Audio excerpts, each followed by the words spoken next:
Há um tempo atrás eu falei um pouquinho sobre Undead Unluck e Dan Dan Dan, e na semana passada eu falei de Kaiju Number 8, ou seja, pra fechar esse ciclo de shonens interessantes e modernos que eu venho falando até aqui, eu venho com Gachakuta, um mangá bem recente, tendo apenas seus bons 50 capítulos até o momento que eu tô gravando esse vídeo aqui, e que promete bastante, pois Gachakuta é, assim como esses outros que eu citei antes, uma bizarrice sem tamanho, mas ao mesmo tempo ele tem alguns elementos de Fire Force e Soul Eater em relação a alguns elementos dos personagens e a forma como a história é construída como um todo, junto com alguns elementos de Dorohedoro. Na real, em alguns momentos ele parece muito um Dorohedoro um pouco mais light, por assim dizer. Ou seja, um Dorohedoro um pouco menos violento, sabe? Mas notem que eu falei um pouco menos violento, pois acaba que tem algumas cenas aqui que eu tiro meu chapéu de tão interessantes que são no quesito violência, tá ligado? Enfim, como já é de costume aqui no canal, vamos passar pelo início de Gachakuta até quando eu acho que a história dá o seu início real. Mas nesse caso em especial, eu acho que somente o primeiro capítulo já é o suficiente pra isso. Então, sem mais enrolação, vamos provar que Gachakuta tem potencial. Mas eu não coloco muita fé.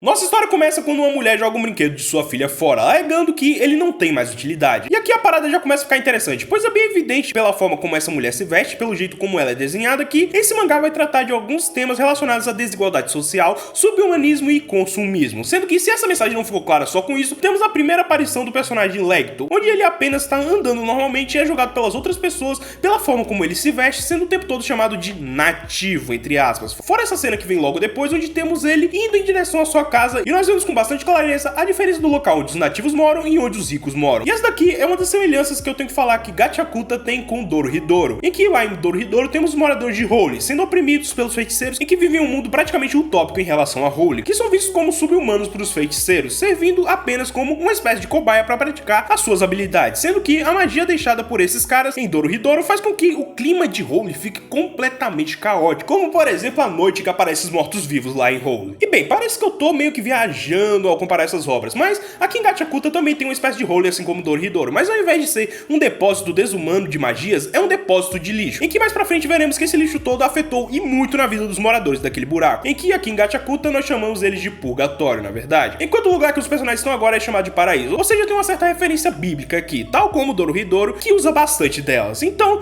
nós temos algumas ligações interessantes entre as obras, assim como eu não poderia deixar de comentar o preconceito gerado por ódio, em que, assim como em Dorohedoro, em que os magos sofrem retaliação de Holy pela revolta dos moradores, em Gachakuta as pessoas do paraíso que caem no purgatório sofrem esse tipo de retaliação pelos moradores de lá. Mas bem, deixando tudo isso um pouco de lado, vamos voltar à nossa história. O nosso protagonista, Ludo, estava revirando o lixo das pessoas mais ricas atrás de algumas coisas interessantes que ainda poderiam ter utilidade, que ele poderia vender e ganhar um pouco de dinheiro com isso, como aquele brinquedo que foi descartado lá no início. Nisso ele volta pra periferia, onde é abordado pela menina que ele gosta, a Tio, em que os dois conversam um pouco sobre como é perigoso o Ludo sair por aí revirando o lixo dos mais ricos, já que eventualmente ele pode se dar mal fazendo uma coisa dessas. Mas o Ludo diz que os ricos jogam fora muitas coisas em bom estado e que ainda podem ser usadas, já que o Ludo dá muito valor a todo tipo de objeto. Na real, existe uma frase que permeia essa história toda: se você cultivar um objeto por um tempo suficiente, ele gera uma alma. Enfim, alguns caras chegam ali pra encher o saco da Tio e do Ludo, dizendo inclusive pra Tio se afastar do Ludo, pois o pai dele era um assassino que foi condenado à morte. Ou seja, talvez o Ludo tenha herdado alguns desses impulsos do seu pai,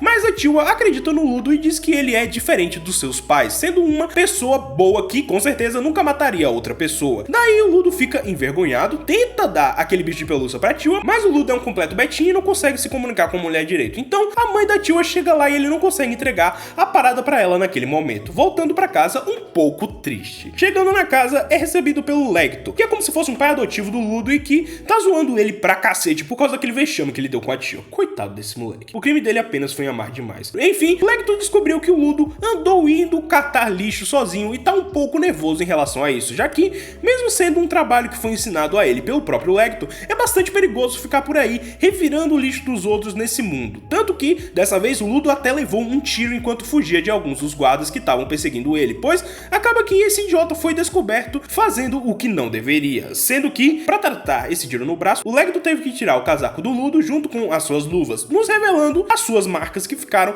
escondidas e que foram dadas ao Ludo pelo seu pai, pouco antes dele morrer. Marcas essas que fizeram com que o Ludo sofresse bastante com o preconceito das pessoas à sua volta, até o momento em que o Lecto, enfim, deu as suas luvas pra ele, tornando assim essas luvas o tesouro mais importante que o Ludo tem em sua vida. E aliás, essas marcas deixadas pelo pai do Ludo nele são machucados, ou seja, esse menino é um sofrimento encarnado, coitado, ele só se fode na vida. E acabou de ficar pior ainda, pois logo é mostrado que tem um homem mascarado vigiando os dois enquanto eles conversam ali de forma descontraída. Um homem que eles não têm ciência de que está observando ele. Mas bem, no dia seguinte o Ludo encontra com a Tioa mais uma vez, em que dessa vez eles começam a comentar sobre as execuções que acontecem nesse lugar. Pois, lembra daquele outro Hole que eu falei que tem por aqui, como se fosse em Dorohedoro? Pois é, sempre que uma pessoa é condenada à morte, ela é mandada para lá, em que as pessoas que moram nesse mundo, no caso o paraíso, não têm a menor ideia do que tem do outro lado desse buraco. Só que, mudando um pouquinho de assunto, o Ludo consegue ganhar coragem para entregar aquele bichinho de pelúcia pra Tioa. E ela aceita o urso de bom grado e falando que vai cuidar desse bichinho pra sempre, o que deixa o Ludo super feliz, a ponto de voltar pra casa dele bem saltitante. Mas no caminho de sua casa, ele passa por aquele homem bizarro com a máscara que tava observando os dois e que ele não sabia da existência, sem entender muito bem o que ele queria, principalmente porque esse homem apenas esbarra nele, pega um livro velho e vai embora dali, deixando o Ludo um pouco confuso. No entanto, ele logo entra em sua casa e tem a pior notícia que ele poderia ter na sua vida toda. Lecto está morto, possivelmente executado por aquele cara mascarado, em que, em último lapso de vida, o Lecto manda o Ludo fugir dali,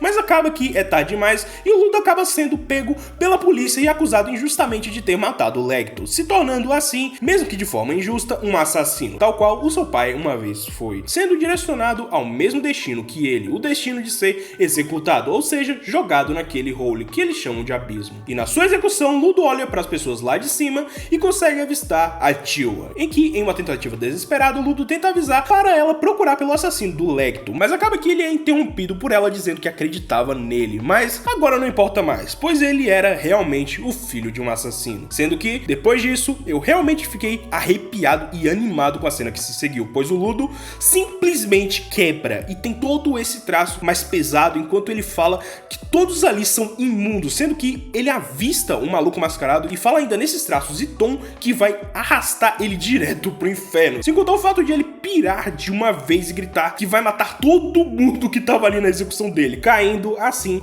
até o outro mundo, conhecido como o Purgatório, estando de frente para uma criatura gigante e dando início finalmente à nossa aventura. Bem, mano, eu falei lá no início que esse mangá era promissor, mas que eu não botava fé, sendo que, como vocês acabaram de ver, eu tava realmente animado com aquela cena da execução, do Ludo e tudo mais, e até gostei das comparações, dos temas e tudo. Mas acaba que aquela cena da execução foi justamente o que me broxou de certa forma, pois eu vi aquilo e pensei, caralho, isso vai ser muito foda, ele vai sair de lá, porra, metendo a pica geral e tudo mais, porra, vai ser foda. Mas ao mesmo tempo eu pensei, isso não tem como acontecer, pois ele claramente é um personagem feito pra ser bonzinho. Fato é que foi só se concretizando com o passar da obra, e parece que tá indo num caminho meio, mais do mesmo, sabe? Mais shonen genérico. Não que eu não goste, na real vocês sabem muito bem que shonen são minha obra favorita no fim das contas, eu adoro, mas eu meio que esperava mais quando eu passei por todo esse início que eu acabei de contar. E aliás, isso que eu contei foi só o primeiro capítulo, então acontece coisa pra cacete nessa obra, e a leitura até que é bem gostosa, tá? Só não tô tão satisfeito com o desenrolar, sabe? Mas eu vou continuar acompanhando pra ver até onde vai chegar. Eu vou dar esse voto de confiança pra Gachakuta. E falando em acompanhar, que tal você se inscrever no canal pra poder acompanhar as coisas que eu mostro por aqui, assim como você pode se tornar um membro caso tenha condições e seguir no server do Discord caso tenha interesse. Eu agradeço muito a todos que fazem qualquer uma dessas coisas. Eu vejo vocês aqui no próximo vídeo.